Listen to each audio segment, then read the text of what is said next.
Welcome to KSK TV news. ముందుగా వార్తల్లోని వివరాలను చూద్దాం. గుత్తి పెన్షనర్ భవనంలో ఘనంగా మహాకవి చిలకమర్తి లక్ష్మీ నరసింహం 158వ జయంతి కార్యక్రమం.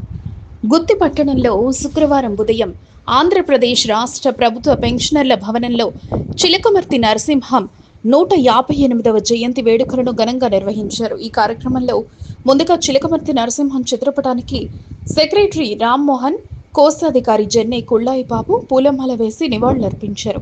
వక్తలు మాట్లాడుతూ, ఈయన తూర్పు గోదావరి జిల్లాకు చెందిన కవి, నాటకకర్త, సంఘ సంస్కర్త, విద్యావేత్త.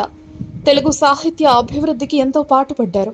1909లో సామాజికంగా వెనుకబడిన వారి విద్యాభివృద్ధి కోసం ప్రత్యేకించి ఒక పాఠశాలను స్థాపించారు. తన పుస్తకాలతో వచ్చిన డబ్బుతోనే తన పాఠశాలను నడిపారు.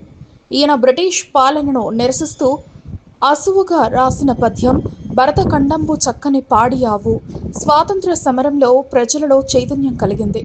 ఈయనకు బిరుదులు మహాకవి కళా ప్రపూర్ణ అని కోశాధికారి జెన్నె కుళ్ళాయి బాబు తెలిపారు.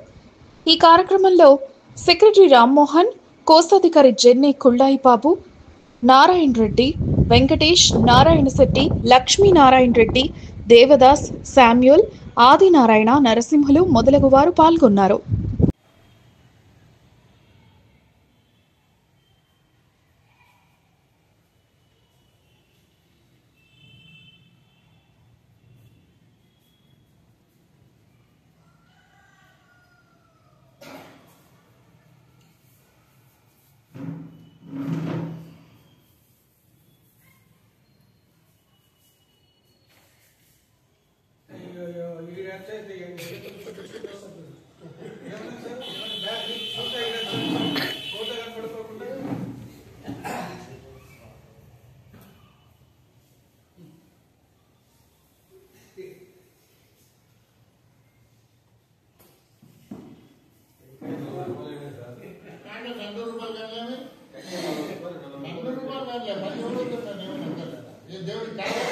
దేవుడు కొట్టకుంటే బాధపడలే.